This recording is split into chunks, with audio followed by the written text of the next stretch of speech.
గత ఎన్నికల ముందు వరకు ఆ జిల్లాలో అన్నీ తానే నడిపించిన నేత సడన్ గా వైసీపీని వదిలి జనసైన్యంలో చేరారు.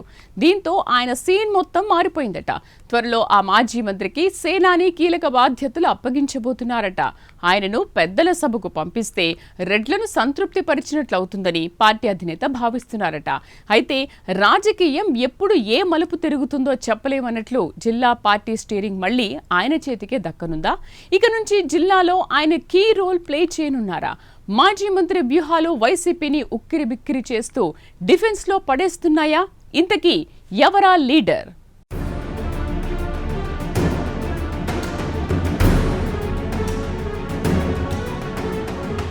వైసీపీ హయాంలో కొన్నాళ్ల పాటు ఓ వెలుగు వెలిగిన ఉమ్మడి ప్రకాశం జిల్లా నాయకుడు బాలినేని శ్రీనివాసరెడ్డి. వ్యక్తిగత ఇమేజ్తో పాటు వైఎస్ కుటుంబ బంధుత్వ బలం కూడా కలిసి రావడం ఆయనకు ప్లస్ అయింది. వైసీపీ ప్రభుత్వపు చివరి ఏడాదిలోనే ఆయనకు కష్టకాలం మొదలైందని చెప్పుకుంటున్నాయి రాజకీయ వర్గాలు. అప్పట్లో జగన్తో ఏర్పడ్డ విభేదాలు ముదిరిపోయి చివరికి బాలినేని వైసీపీకి బై బై చెప్పేదాకా వెళ్లాయి. ఇక కూటమి అధికారంలోకొచ్చాక జనసేనలో చేరినా ఆయన అక్కడ కూడా కంఫర్ట్గా లేరనే విమర్శలు వస్తూ ఉండడంతో జనసేన పార్టీ అలర్ట్ అయింది. ఆయనకు పార్టీలో ప్రాధాన్యత కల్పిస్తున్నట్టు తెలుస్తోంది.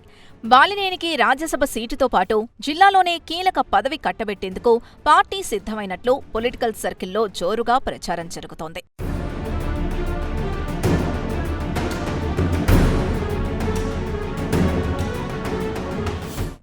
దివంగత నేత వైఎస్ రాజశేఖర్ రెడ్డి బంధువుగా రాజకీయ రంగ ప్రవేశం చేసిన బాలినేని శ్రీనివాసరెడ్డి 1999 నుంచి 2014 ఎన్నికల ముందు వరకు ఉప ఎన్నికలతో కలిసి ఒంగోలులో వరుసగా 4 సార్లు విజయం సాధించి తన స్టామినా ఏంటో నిరూపించుకున్నారు.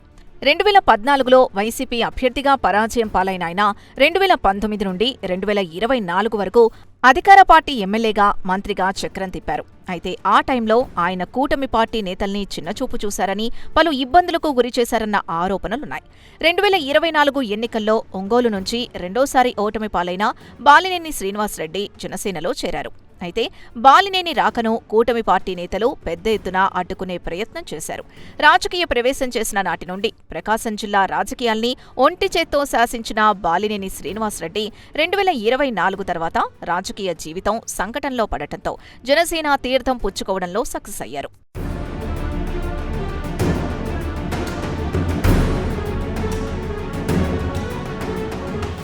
అయితే గత 2.5 దశాబ్దాల జిల్లా రాజకీయాల్లో బాలినేని శ్రీనివాసరెడ్డి కాంగ్రెస్లో ఉంటే కాంగ్రెస్ అనేలా, వైసీపీ పార్టీలో ఉంటే వైసీపీ అనేలా రాజకీయాలు చేస్తూ జిల్లా ఆధిపత్యాన్ని కొనసాగించారు. ఆనాటి నుంచి నేటి వరకు బాలినేని శ్రీనివాసరెడ్డితో కలిసి నడిచిన క్యాడర్తో పాటు జనసేనలోకి వచ్చారు. దీంతో వైసీపీ పార్టీ పెద్ద దిక్కుని కోల్పోయినట్లు ఆ పార్టీ శ్రేణులు భావిస్తున్నారు. ఆయన మళ్లీ ఫ్యాన్ పార్టీలోకి రావాలని కోరుతుంటే తాను మాత్రం రానంటే రానని అంటున్నారు. విలువలేని పార్టీలో తాను ఉండలేనని, 6-100 వైసీపీలో చేరేదే లేదని తేల్చి చెబుతున్నారు. మరోవైపు రేపో మాపో జనసేన అధినేత పవన్ కళ్యాణ్ తనకు కీలక బాధ్యతలు అప్పగిస్తారని, ఆ తర్వాత తన సీనియారిటీతో పార్టీని బలోపేతం చేయడానికి కృషి చేస్తానని చెప్పుకొస్తున్నారట. ఈ క్రమంలో తన పట్టు తగ్గకుండా ఉనికి చాటుకునేందుకు కూడా బాలినేని పావులు కదుపుతున్నారట. దీంతో జనసేనలోకి బాలినేని ఎంట్రీని మొదట్లో తీవ్రంగా వ్యతిరేకించిన కొందరు టీడీపీ నాయకులు కూడా తర్వాత సైలెంట్ అవ్వక తప్పట్లేదు. దీంతో మాజీ మంత్రి వ్యూహాలు వైసీపీని ఉక్కిరిబుక్కిరి చేస్తూ డిఫెన్స్లో పడేస్తున్నాయన్నది పొలిటికల్ పండిట్స్ మాట.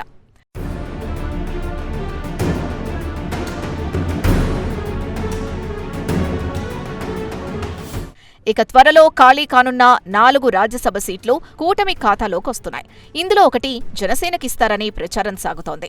అయితే ఈసారి బాలినేని శ్రీనివాసరెడ్డికి సీటిచ్చే అవకాశాలు ఎక్కువగా కనిపిస్తున్నాయి. ఆయన్ను పెద్దల సభకు పంపడం ఖాయమని ప్రచారం జరుగుతోంది. అలాగే పార్టీలో కీలక పదవి దక్కే అవకాశాలున్నాయట. బాలినేనికి సీటిస్తే రెడ్లను సంతృప్తి పరిచినట్టవుతుందన్నది పవన్ ఆలోచనగా చెప్పుకుంటున్నారు. అలాగే ఉమ్మడి ప్రకాశం, నెల్లూరు జిల్లాలతో పాటు రాయలసీమలో బాలినేనికున్న పరిచయాలతో పార్టీని బలోపేతం చేసుకోవచ్చన్నది జనసేన అధ్యక్షుడి ప్లాన్గా ప్రచారం జరుగుతోంది. అతి త్వరలోనే పవన్, బాలినేని, చంద్రబాబు భేటీ ఉండవచ్చని, ఆ తర్వాత అన్నీ లాంఛనంగా జరిగిపోతాయని మాట్లాడుకుంటున్నాయి ప్రకాశం జిల్లా రాజకీయ వర్గాలు. మొత్తానికి జనసేన పార్టీలో Balineni Srinivasa Reddy key role play చేయడం ఖాయంగా కనిపిస్తోంది. ఆయన పార్టీలో క్రియాశీలకంగా మారి జిల్లా రాజకీయాల్లో చక్రం తిప్పుతారని రాజకీయ పండితులు అభిప్రాయపడుతున్నారు. మొత్తం మీద ఇన్నాళ్లు సైలెంట్గా ఉన్న ఈ మాజీ మంత్రి ఇక లైమ్లైట్లోకి రానుండడంతో జిల్లా రాజకీయాల్లో ఆసక్తి రేపుతోంది. మరి రానున్న రోజుల్లో ఉమ్మడి ప్రకాశం జిల్లాలో ఎలాంటి పరిణామాలు చోటు చేసుకుంటాయో చూడాలి.